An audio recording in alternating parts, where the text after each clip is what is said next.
dearest Annie. I'm bound for the waves upon the sea. I'm bound for the waves, dearest Annie. I'm bound for the waves, the captain calls me.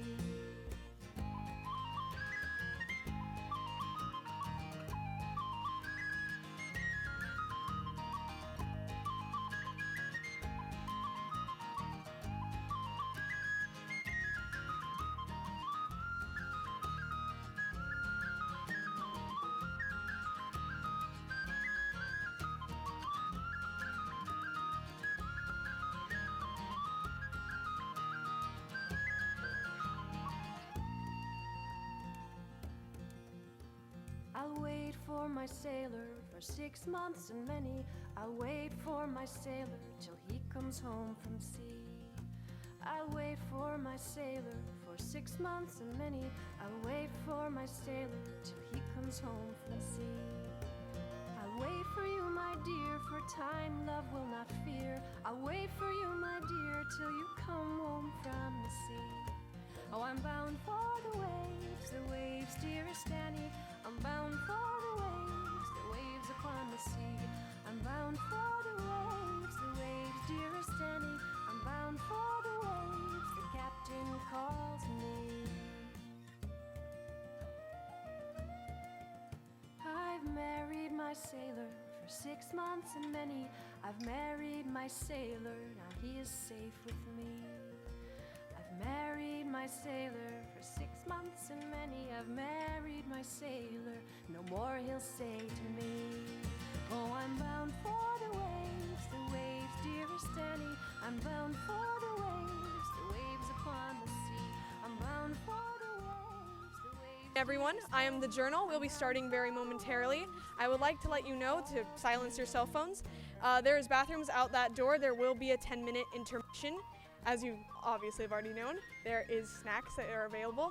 Just for a disclaimer, there will be painted Nerf guns in the performance, so do not be alarmed when they are pulled out. Anyways, enjoy the performance.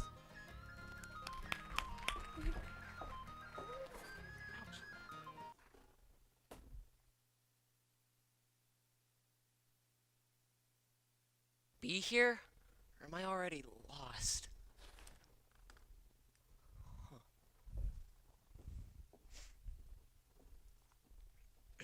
16th of April, an hour to sunrise. The crew of the non-FICTA embarks for the depths of the North Atlantic Ocean. Its mission to uncover the remains of the great clipper ship, the Jubilee, captained by the late Warren Rose. Though its shipwreck by storm was announced on the 8th, we seek evidence to confirm the suspicion of an attack by pirates. I, marine biologist Dr. Kurtis Silvester, am fortunate to have been included as a crew member aboard the non-FICTA. I have begun this journal to record my time and discoveries along the voyage. I am eager to begin my work and meet the other crew members. If I can even find them. Hello, are you the scientist? Oh, marine biologist. So, the doctor. I guess so. I am the cabin boy and fellow finance this voyage, Asa W. Rose. Welcome aboard. Oh, Asa Rose? I'm so sorry. For what? The Jubilee? Captain Warren Rose is your father. I know he is. Are you lost? Well, actually, I am already. Didn't you have a look around before you bought this submarine? More a tub than a submarine. A seal to a whale in terms of size and reliability. This thing is smaller than my faith in it. Is that a compliment? Sure, Asa. Listen, this tub's just like any other, only condensed. You've got navigations and communications all on the same deck and the engine rooms beyond. All the bulk, engine room, starboard, and all of the class, the captain's cabin, and RR portside. Never get lost again. Right, thanks. Is this your boat? No, but I'm no stranger to undersea travel. Okay, so then what do you do exactly? I've dabbled in a bit of this, bit of that. Whaler, adventurer, first mate, executive officer. Miss Bronwyn Wallace, you were instructed to report to the bridge for departure. I was on my way from the bunks to the bridge. I thought the route between the 2 points would have been common ground. That would depend on the route you tend to find for yourself. Try to stay on course, Skipper. This is the scientist, marine biologist, Dr. Silvester, Captain Frank Mars. Doctor, thank you for so generously contributing to Mr. Rose's funds for the expedition. It's my pleasure, Captain. Thank you for agreeing to include me on such short notice. I must apologize. I would have Mr. Rose escort you to your cabin, but seeing as we are already running behind schedule, I thought I told you to collect a report from the engine room. Yeah. Would you care to join us on the deck? It would be advantage for you for our departure. Oh, yes, thank you. You may leave your luggage. Oh, okay.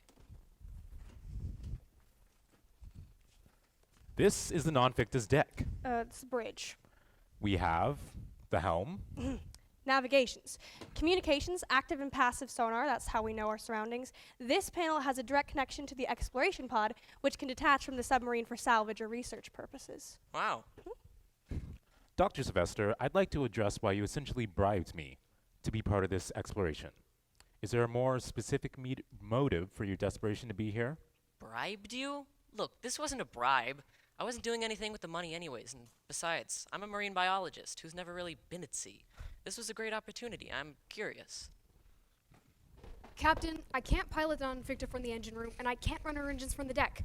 I'm not a wizard, and besides, I've never personally run navigations before, and a modern sum takes 3 to 4 whole fellas at minimum to get her running. I thought the whole reason we hired this pilot was because he could take the deck by himself. You gotta believe me. I believe a lot of things, but the word of a kid ain't one of them. Everything's charged and steaming. The non-FICTA's just holding her breath until that pilot arrives. Hi, I'm Cozy. Hello. This is my boat. It's the family business to escort private submarine missions. I noticed it was a little cloudy down in the engine room. Is something leaking? It's just a cough. She's always gonna warm up and stretch before she gets going full throttle. Nevertheless, I'd appreciate a full examination as soon as possible. Look, you don't understand her engines like I do. It's not gonna be a problem. Shall I take any of your luggage to the RR? On a more immediate note, where is this pilot we've all heard so much about? He'll be here. He said he's the greatest pilot to ever live on the face of the earth. Oh, a self-proclaimed great. That's a great comfort. It's beyond me why a cabin boy's council is given any merit by his captain, even a financially generous cabin boy. It's beyond me why the galleyman's council is given any merit by the captain. Oh, don't mind me, Captain. This galley man's perfectly happy where he's at. In the food chain. Well, that's nautical comedy. The captain would address your opinion were it worth his time. As it isn't, I suggest you save such comments for the potatoes, Mr. Cromwell. Yes, ma'am. That was nautical comedy, Mr. Cromwell. Oh, yes, ma'am. Is this the non-FICTA? It is. Is this the pilot? She's a submarine? You made it! Kingpin, when you asked if I could be your pilot, I thought you meant a helmsman. On a boat with sails? On top of the water? What do you mean? Mr. Rose, please. Do you mean you can't pilot a submarine? I've never been inside one before. But you said you were the greatest pilot in the world. Did I really say that? Yes, when we met at the bowling alley. You meant bowling? Look, I thought you were asking me to take some friends on like a pleasure ride around the coast. You didn't tell me they were an actual crew with an actual mission. On a submarine. Well, I wouldn't stand for just any stranger to pilot my boat anyways. What should we do? I know you'd like to have us submerged before dawn, and someone's bound to notice Asa hasn't shown up for breakfast yet. Captain, I know at least a dozen praiseworthy pilots. I can put in a request, and it'd be no problem at all to reschedule departure to as soon as next month. Next month? So we aren't going anywhere after all? Not like we were going anywhere to begin with. I should just leave. No, Captain, we can't reschedule. This was the only opportunity we had. I do not recall the decision being in your hands, Mr. Rose. You say the non-FICTA needs a minimum of 3 people to get moving. Minimum. That's 1 engineer, 1 navigator, and 1 pilot. That's right, and all we've got is me. Thank you, Mr. Sir. I'll need you back in the engine room. Fraud pilot. There should be a pilot's manual underneath the navigation panel. It should be a good read. What? Dr. Silvester, please take a seat. You will assist him in navigating and undocking the non-FICTA. I'm sorry. That's your decision? A fraud pilot and a marine biologist navigating my boat? I won't have it. The captain gave you an order. I want this ship out of our port by 900 hours. Let's go. We're behind schedule here. Don't wreck my boat. I can taste the salt in the air now. Or is that in the water as we drown? You can take that salt to the galley, Mr. Cromwell. Yes, ma'am. Yes, ma'am. Captain, I'm no fraud, sir. Prove me wrong. Table of Contents, Chapter 1, familiarizing yourself with the non-ficta's terminology. No, you can skip that part. Is there a chapter that uncovers undocking? No, you can't just skip the terminology. He has an entire voyage to uncover the mysteries of that chapter. Right now we need to undock. Yeah, but he won't understand how if he doesn't know the terminology. So, you're suggesting we all just sit back, grab a cup of tea, and start a book club on the preface? Oh, there's a preface too now? That could be important. All right. We'll have our first discussion next Tuesday morning. I look forward to that tea party. What are you doing? I'm trying to find an illustration of the deck. Maybe I can just go off of that. But it won't make sense without the terminology. We are in somewhat of a hurry, everyone. Fine, I'll just read the whole thing at once then. Whatever it takes to get us back on schedule. Mr. Rose, I'd like to have a word with you. Don't blame the pilot, Mars. I take full responsibility for the misunderstanding. I would hardly be concerned if it were just a misunderstanding. This was an entirely bad judgment on your part, and you openly disagreed with me and the crew, and it was not your place to do so. You're under my protection, Asa. I cannot afford you acting reckless and foolish. I can only expect the best from you. I was acting reckless and foolish. I'm sorry. I appreciate your eager participation and financial support. But however convinced you are that the Jubilee was attacked by pirates, that is not why I am here. But my father! I am simply seeking documented proof that Captain Warren left you in my care. And as we have been unable to locate it on the estate, the next logical assumption would be to search the remains of the Jubilee. Is that clear? Yes, sir, I understand. The state doesn't believe my father wrote the will, but I know he did. That's why we have to leave now, before we lose the Jubilee to someone else. The decision still isn't yours to make. I do not need to bring you with me. I could easily leave you here and continue this voyage without you. Giving you two options, Asa. Can either be a cabin boy aboard the non-ficta, treating me not as your friend but as your captain. Or I could leave you here at this port and continue without you. I'll be your cabin boy, sir.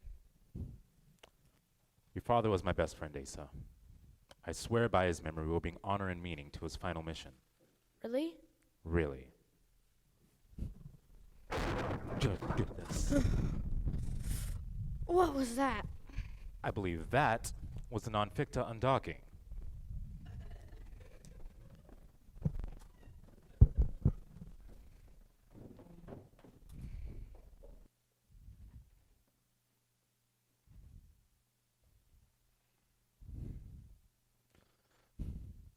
If it is true that all is well that ends well, perhaps I could look at the beginning of our mission with some optimism.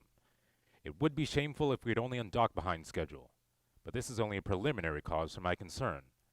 Wish I could blame the non-ficta herself. However, I find the core failure in her crew. Firstly, I find I must address and set the clear chain of command aboard this vessel. All personal and technical matters will be carried out by First Mate, Miss Bronwyn Wallace. Executive officer. Fraud pilot. Tom Stokes, sir. You can earn your name aboard this ship by familiarizing yourself with that manual. Every moment of your time will be spent studying it. Do not question my words every moment. Is that clear? Yes, sir. If so, then where is it? I'll go get it, sir. Yes, you will, Fraud. Mr. Cromwell. Aye, Captain. Miss Wallace informs me that the two of you have sailed together before. Aye, we have. Your reputation precedes you, as well as submarines for their finery and meals. I expect nothing less. However, I will not be hearing your opinion on any other ship matters unless I have requested it. Oh, you won't hear a peep out of me, Captain, just as long as you don't try to put me into that ridiculous rat trap of an exploration pod. Very well, I believe you and I have an understanding, Mr. Cromwell. Monsieur Suro, Yes, Captain?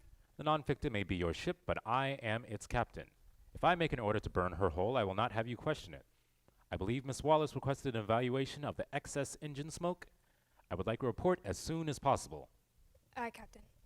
And finally, Dr. Silvester, Sir, Captain. you may find your scientific curiosity quenched once you reach the remains of the Jubilee.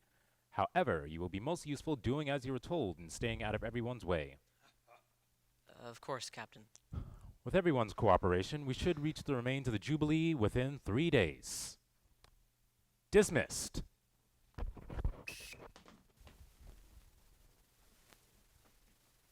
Well, Doc, the captain may as well have told you that you'll be the official potato peeler on board this ship.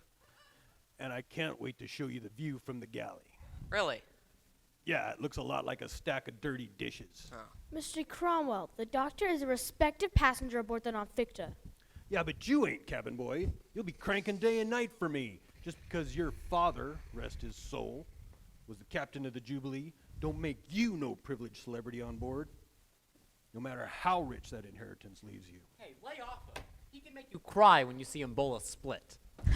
And the fraud speaks. The only thing that's making you cry is the predicament you found yourself in. You better make that manual your religion, and pray to Breeza you don't sink this boat and destroy us all. In other words, don't break your toy. Sure. I am curious, though, what kind of engine she got? It's diesel, isn't it? Well, I'm not sure how much of it you surface type would really understand, but anyway, she ain't no normal submarine. I heard Miss Bronwyn compare it to a seal. She called it a tub. Did she? Well, I wouldn't repeat her poor choice of words. The non-FICTA is a marvel, one of a kind. It was hand-built by a friend of the family's. She'd be better compared to a gas stove than a seal. Not quite wood, not quite electric, something in between. Magic? Exactly. Really? No, not really. It's just a silly way of saying it's a non-traditional design that doesn't work. She was built for short voyages manned by a minimal crew, but if you ask me, the designers were fools. If any one of us is indisposed, the rest of us won't be able to keep her running. Good thing none of us are planning on catching a cold then. I don't want to catch any of you boys poking around my engine room without permission. Got it? Sure, Cozy. She's right. It could be dangerous. Yeah, for the boat, you could break something. Listen, I'm only going to say this once. Don't touch anything. I should probably unpack. Miss Bronwyn gave me some directions, but I didn't exactly understand them. She said something about an RR and an SS. Oh, they're just abbreviations, Doctor. RR, research room. SS, storage space. Well, they're actually the same room, but research is on port side and storage is on starboard. Okay, so then where's starboard and port? Why don't you start by heading in that direction? Oh, thank you. So, cabin boy, you and the captain seem to be on familiar terms with one another? Yeah, well, Mars served as first mate aboard the Jubilee for 6 years. Friend of your father's? Why isn't he dead? Well, I mean, did he recently retire from the service of the Jubilee? Retire. Even if the ocean dried up, Mars would never retire. Well then, since you know so much about him, tell me, what meal would really impress him? Probably soup. Soup, huh? Well, yeah, everybody loves a good bowl of soup. Do they? Well, I think I could pull that off. Wait, what do you mean you think you can? Well, it's tricky stuff cooking at sea. Suddenly the most simple task becomes more complicated than untangling fish nets. Bronwyn said you were unforgettable. As long as I've known Miss Bronwyn, her opinion of me has been frighteningly accurate. Well done, Captain. They're properly frightened of you. That wasn't my intention. Wasn't it?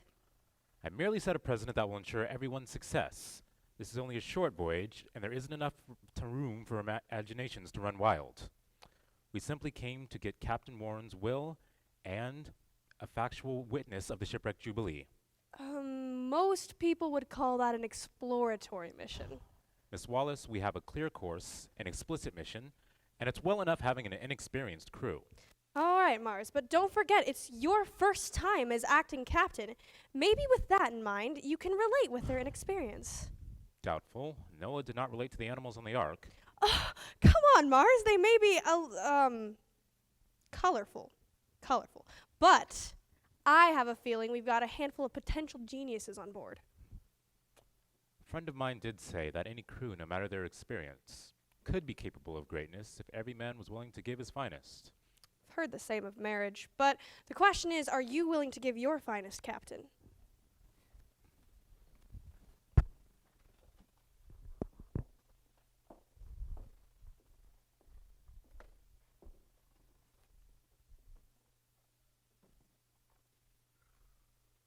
It is near dinner time. Young Asa has informed me that this is the first time he's heard of an entire crew, from cabin boy to captain, sharing a meal.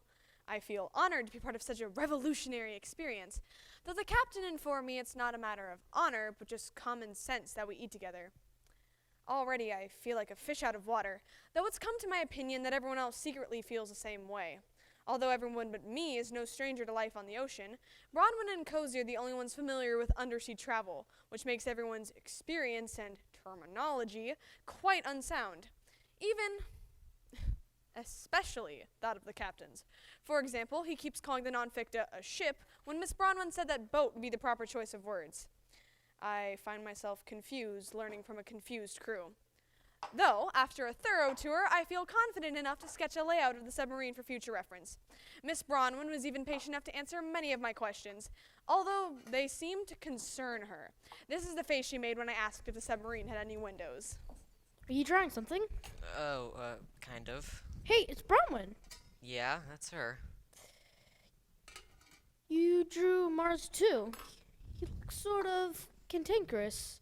Mr. Cromwell just taught me that word. I didn't think I'd get to use it so soon. Did you draw all of us? No. Well, not yet. Well, you should. And you should show them to everybody. You're really good. Where did you learn to draw like that? Well, I drew a lot when I was studying biology in school. Actually, as a kid, I always wanted to be a bird watcher, but I rarely got to go outside, so I would often just copy photos right out of J.R. Hector's Global Guide to Birds. J.R. Hector's? My father had that book in his study. Hey, my family owns it too. It's centered over the fireplace along with the Bible and dictionary. All three of which remain equally untouched. Well, in my defense, I'm pretty sure I mastered the English language without actually opening a dictionary. Speak for yourself. Oh, yeah, like you've ever read it. Wait, stop. Oh, What? You're lighting the candles wrong. Light works differently under the surface of the ocean.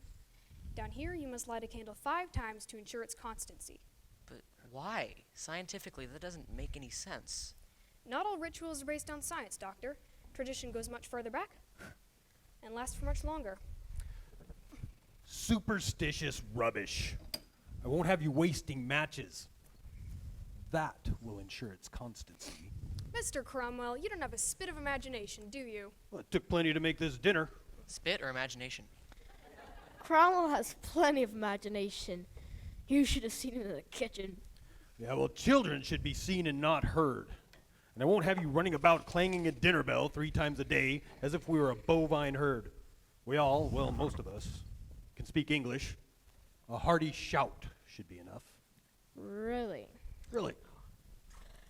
It's dinner time! Mr. Rose, in the future the dinner bell will suffice.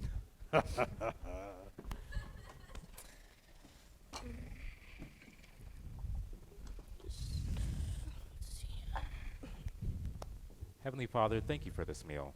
Please be our shield and our fortress during this voyage. Amen. Amen. Here, get one for Tom. Here, Oh. I don't. Thank you, Cromwell. Sorry about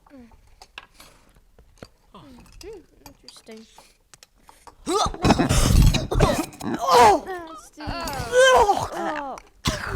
What's wrong with you all? This is a perfectly wholesome meal. Cromwell, what's wrong with you? Is there flour in this broth? Yeah, flour and water. That's it. That's the broth. Are these carrots or rocks? I think they're supposed to be potatoes. Sweet potatoes. They must not have been peeled correctly. Well, you did salt it real nice, Cromwell. You have been provided with an extensive array of tools and ingredients. I can either assume you aren't used to working with such state-of-the-art equipment, or you really don't know how to cook. Ungrateful. That's what you all are. I've had far worse than potato soup meals at sea, and I've learned just as you will. It's preferable to not go hungry. Mr. Cromwell, we are not pirates, and we are quite beyond the Dark Ages. I do not expect this crew to have to endure dungeon food during the remainder of this voyage. Maybe you can provide him with a cooking manual to read. May please be excused. I wasn't really hungry anyways. Mr. Rose, clear the table. Mr. Cromwell, I'm requesting baked potatoes for supper. Should be an easy meal for a novice. Captain, let me explain.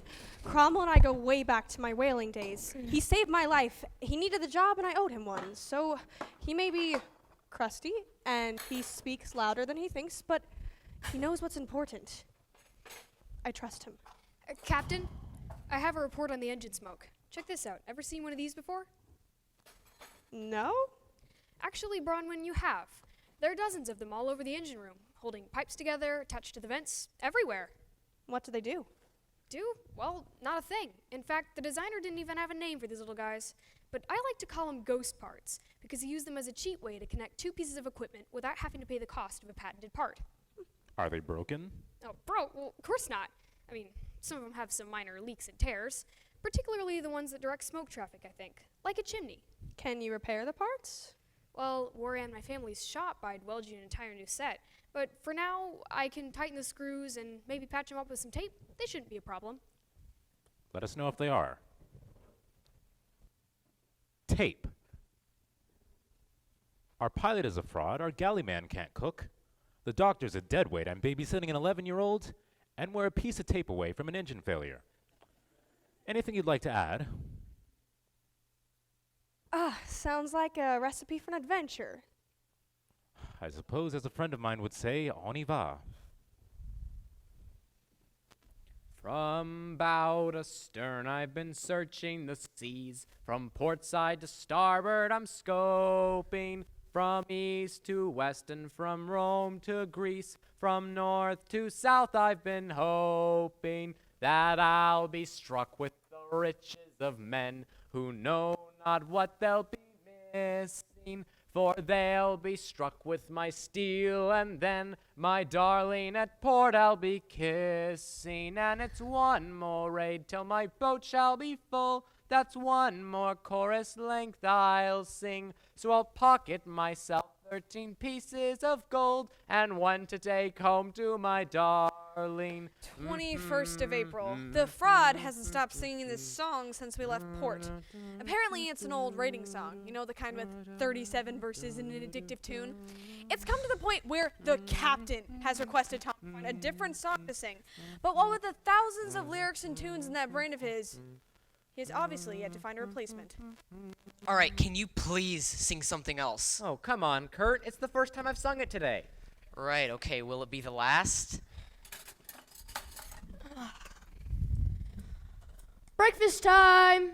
Oh, from bow to stern, Here he I've goes been again. searching the seas. From port side to starboard, I'm scoping from east to west, steeped in bones and grease. Wait. What did you just say? From east to west, steeped in bones and grease. Steeped in bones and grease? What is that, the galley version? It's the proper version. You've been singing some of the other lyrics wrong too. Ugh, Fraud. I'd rather not hear. I'd rather not eat. Gosh, I wish my grandma was here. Your grandma. Yeah, she's an amazing cook. But there was one meal of hers that I never liked, her omelets. Those were terrible. I never wanted to stay overnight at her place because I knew she'd make them in the morning. She'd never try anything new. When I was a kid, we had oatmeal for breakfast every morning, except for Saturdays. Saturdays, we'd wake up 4 or 5 in the morning. My old man and me would go for a run through the country. We'd see how far we could get before the sun rose. And then we'd make it back and have pancakes ready before my mother and sisters even woke up. On Saturdays, my father always took me fishing. Mars would often come along too.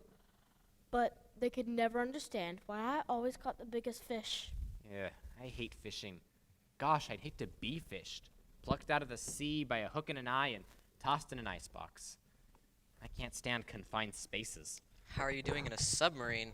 I'm outrunning my nerves. I'm sorry I got you mixed up in this, Tom.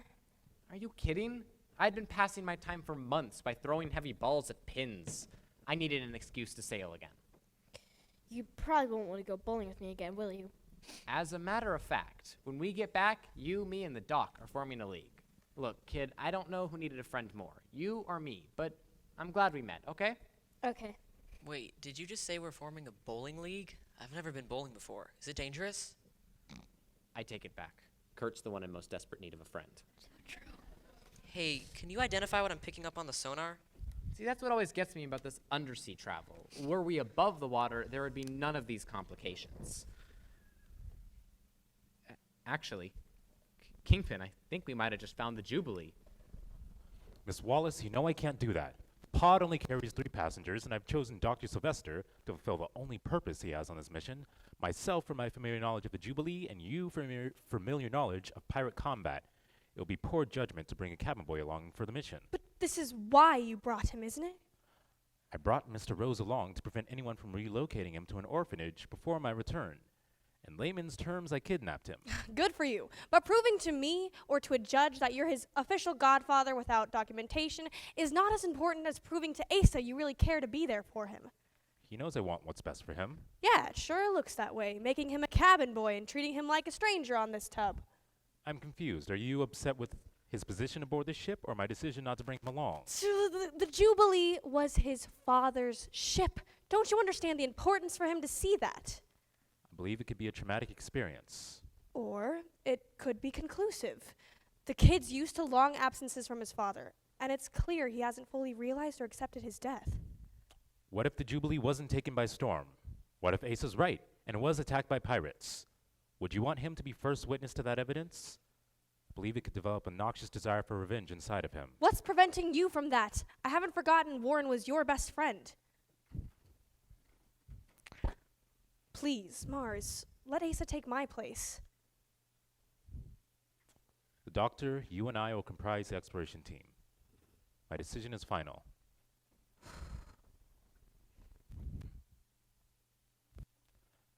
After we detach, Dr. Silvester will run primary controls from inside the pod. However, you will remain in control of its navigation from up here on the deck. I hope you've been studying that chapter, Fraud. Of course I have, Captain. I'm just gonna review it real fast. If you come upon any difficulties, we'll maintain communications through the landline. Or if we come on any difficulties. Keep in mind that the remote control cables between the pod and the non-FICTA are only so long, some 400 or 500 yards. Wait, what are the chances the cables disconnect? Sky high. They could break apart, hit a rock, get bitten in half by a shark. Very funny. Just don't wander too far. It's still strange to me that we only have a telephone on board, but it's not really a landline if we're not on land. Very well then, aquatic line. You will bring honor and meaning to my father's final mission? I will. Then Godspeed, Captain. Thank you, Mr. Rose.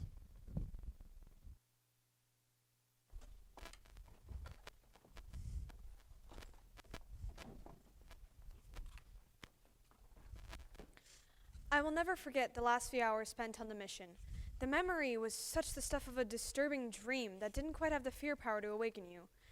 It was eerie to know that the fraud was with us through the aquatic line, but we hadn't much cause for discussion, and all fell silent as he navigated the exploration pod through the waters. The empty darkness swallowed the soft glow of the searchlights, leaving nothing in their scope but the bare ocean floor. The captain reassured me that the light would become more useful once it had something in range to illuminate. But this could not prepare me for the ghostly sight of a screaming horse tearing through the darkness. Holy potassium. Neither the captain nor Miss Wallace showed any indication of fear as we drifted beside the pale figurehead. The wooden carving at the bow of the ship. You believe yourself. No offense, Doc, Bronwyn interrupted the silence, but it don't take no marine biologist to see this was no accident. This kind of damage can only be made by cannon fire. The captain said nothing, but there was nothing to say, for Bronwyn was right. The Jubilee had been attacked. As we drifted from cabin to cabin, the captain reminded me that this was not meant to be a salvage mission. But then he added, It would be wise to gather an array of evidence. Take whatever you feel you need, Doctor. We have all the time in the world. I was very impressed with the pod salvaging equipment. The precision and delicacy of its claws was a beautiful thing to behold. When I said so aloud, the fraud replied, Sounds like you're in love, Kurt. Mostly I collected specimens that would indicate the time and nature of the attack. Seaweed, barnacles, shrapnel, to study later in the RR. Though the captain seemed preoccupied with investigating paraphernalia, specifically that of which that seemed familiar to him. A spyglass, a violin. It didn't take long to discover that these were once the belongings of Captain Warren Rose. After looting his safe of documents and papers, he chose to keep a single leather-bound file, enclosing a fob watch and a will. We explored the Jubilee for hours, and I forgot my early unease in the pod, rather like a child so busy collecting seashells he ignores the coming of the tide. Miss Wallace, of all of us, had the sense to call off the mission for the time being, saying, It's getting late, and the Jubilee's not going anywhere. What do you say you take us back to the non-FICTA fraud? Besides, I've heard enough of that raiding song. Aye, aye, Captain. Sorry.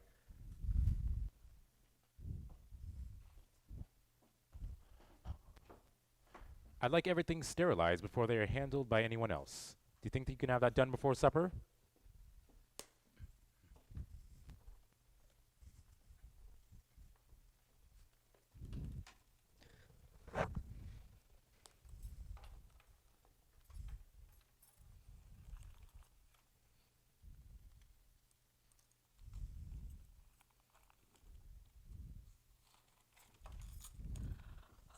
So, can I rub my hands all over everything yet? I've steamed them, I've sanitized them, I've removed every single piece of sand or dirt that I can find. Well, they must be clean if you think so. Here.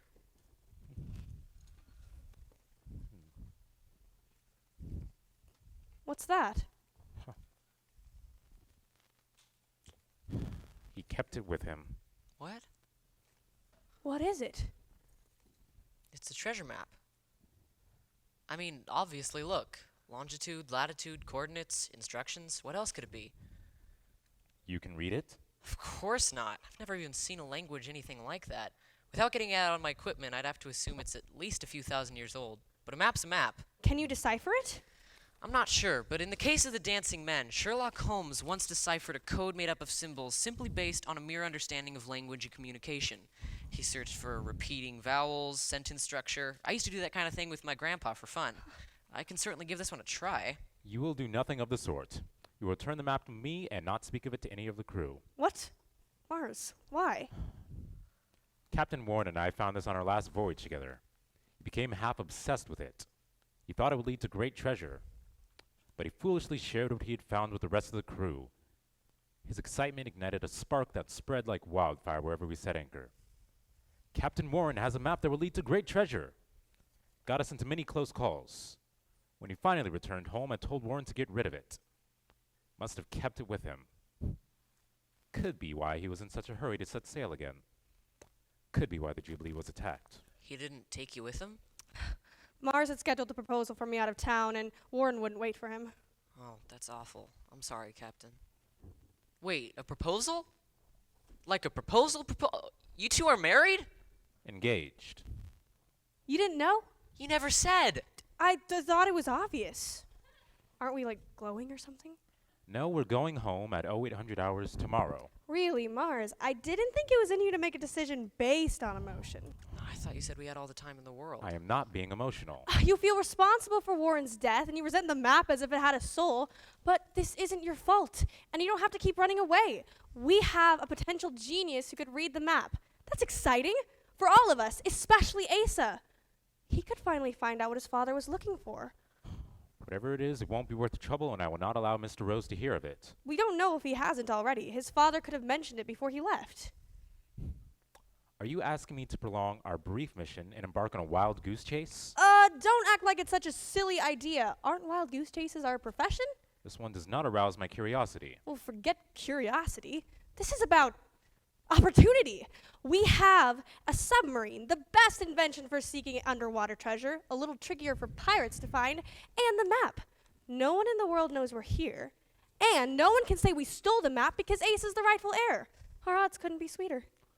On the other hand, this is an untrustworthy slapdash crew that ignites the fear of death in me daily. We have an engine that is slowly falling apart, and I intend to get Mr. Rose home before he is further consumed by a life of nonsensical fantasy. I only came for Captain Warren's will, and now I have it. And besides, who knows how long this goose chase of yours could go on, and our wedding is on the 3rd. Mars, I want to marry you, and I'd wait 90 years if I had to. But I won't wait 2 weeks just because it was on your schedule. Miss Wallace, my decision is not negotiable. I cannot be responsible for both of the Rose's deaths. We're going home. Captain, if I may. I wouldn't be surprised if you had a hand in the Jubilee's attack. You know far too much about this map, and you are far too eager to be part of this expedition. I must ask you to return the map to me and not speak of it to anyone else, or I'll have you keel-hauled. Mars, this ship is too small for you to play God like that. You and your silly whistle. Besides, the non-FICTA doesn't have a keel. She's right. It's got trim and ballast tanks to control displacement, MBT for submersion or surfacing, and DCT or trim tanks for a quicker, more precise control of depth. Attaboy, somebody's been doing his homework. Thanks. Can I go play with my friends now, Mom? Why, fraud, I didn't know you had any friends. Is this the score? If you're interested in botany, Mr. Cromwell.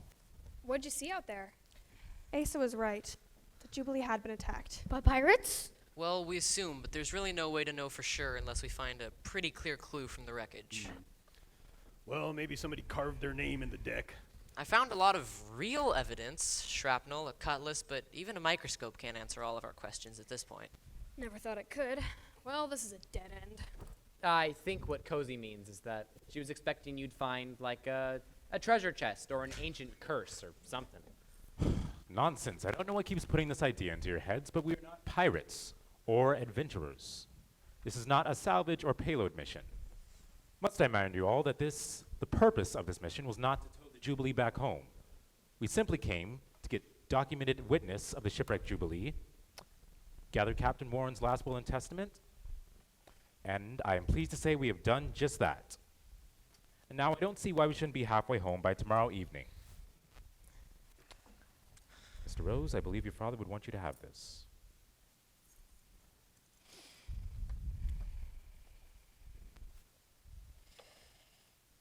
Is it a coincidence?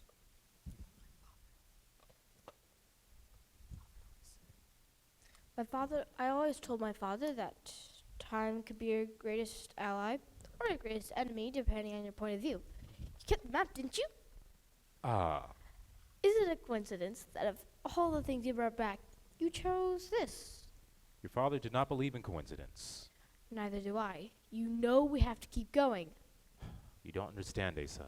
You're so much like your father. Then you didn't really know him. He wasn't obsessed. He didn't have gold fever. He thought there was something special about that map. He told you so himself. That's what adventurers do. They see things no one else has the time for, and they share it with the world through a story, the short version.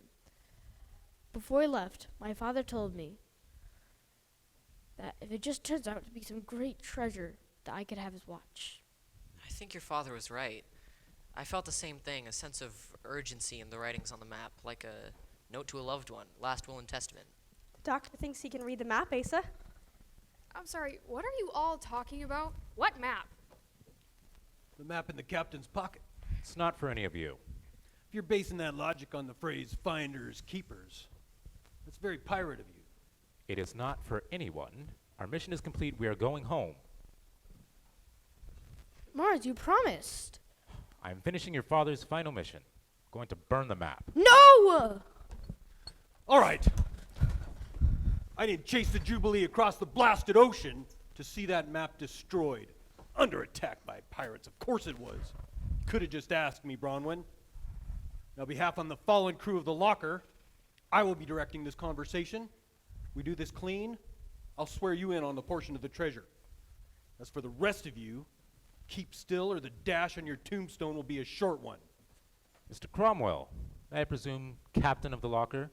Bosun's mate of the Locker. Bosun's mate, then. What would you have your way? That map, this ship, and the rights to her crew. And I'm under no obligation to discuss this with you, Mars. I am the one with the gun. 2 with the gun. 3 with the gun. All right, boys, we get it. You're trigger happy and we're all armed. I'm not. Shh. Okay, this isn't the best space to be firing bullets. But, Mars, you want to do this clean like? Cromwell, I'll wager you and Mars in a game of flags. What are the stakes? Just as you said. The map, the non-FICTA, and the rights to her crew. Miss Wallace, you'd play against me? I'll be your wife, Mars, but I won't have you as my captain. Not like this.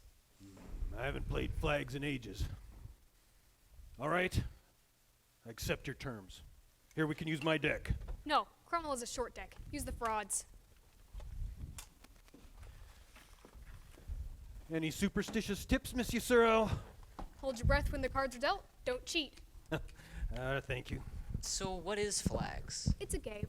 By Cozy's description, flags is a widely popular game among sailors, as it marries the significance of intelligence and logic with their deference to luck and fate. Each game consists of a deck made of 56 cards. These are flags. On one side of each flag is a colored dot: red, blue, yellow, or green. Each deck should consist of 19 yellow flags, 16 green flags, 12 blue flags, and 9 red. The value of each flag is based upon its color rarity. Deal me in. None of you will honor my father. I will. I'm his legacy. Deal me in. You got it, Kingpin. There are 3 rounds to the game. In round 1, each player is dealt a hand of 4 flags. Similar to some chance games, each player will then assess his hand and compare the value of it with the others. A matching color is called twins, 2 separate matching colors, a pair of twins, 1 of each color, a crowd, 3 of a color, triplets, and the rarest, 4 of a color, quadruplets. All right, we'll take this clockwise and start with the dealers left. On y va. Miss Bronwyn, your hand. Green twins, yellow and a blue. Low hand for Miss Wallace. Cromwell, what do you have? I have a crowd. 1 of each for the galley man. Captain, Mars. Yellow twins, a blue and a green. Nothing for Mars. Kingpin, what do you got? Red quadruplets. What? Liar! What is it? Red quadruplets is the rarest hand. I've never even seen it before. Neither have I, Mr. Stokes. What's your trick, fraud? No tricks. You split the deck yourself, Mr. Cromwell. Cromwell. There's still 2 rounds left.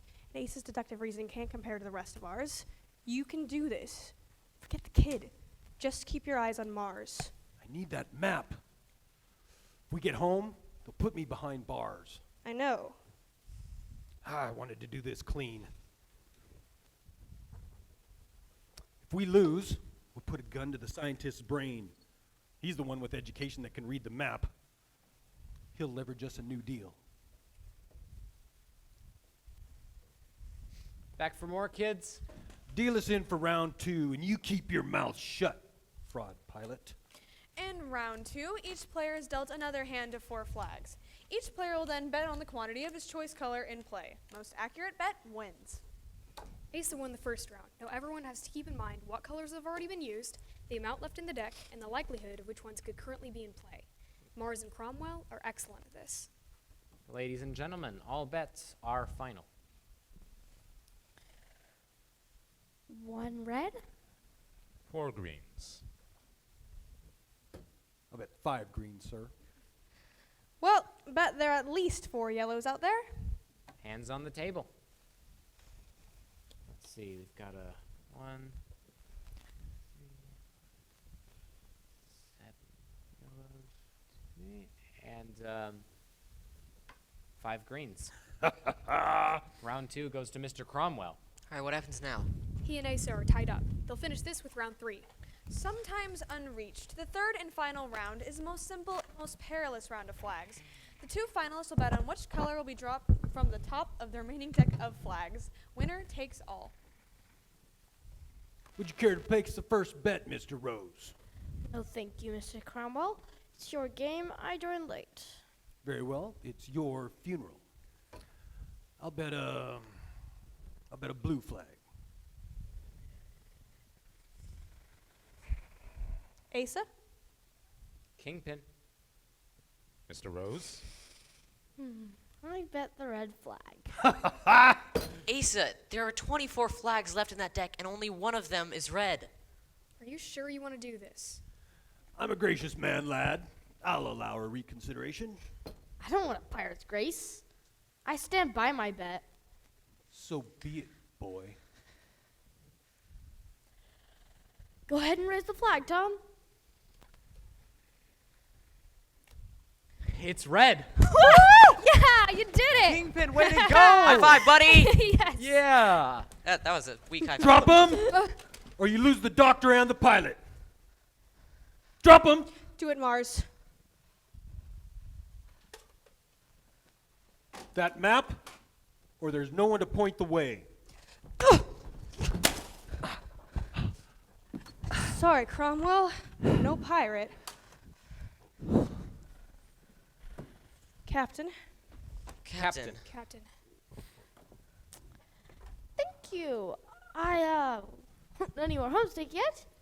Well, what are you standing around for? Warm up the engine, Cozy. Aye, aye, Captain. Who's driving this tub? That'd be me, Kingpin. Miss Wallace, please escort Mr. Cromwell to the galley. This boat's in need of a security officer. Are you up for the job? Sure thing, Skipper.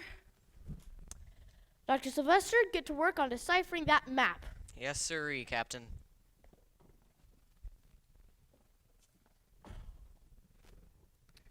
Well, Mr. Rose, as far as I can tell, you've made the biggest rank jump in history. Your father would be proud. I'm giving you two options, Mars. You can either be a cabin boy for the non-FICTA, treating me not as your friend, but as your captain, or you can be my first mate. Both.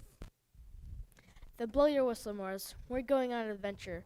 I swear, by my father's memory, we will bring honor and meaning to his final mission. Aye, aye, Captain.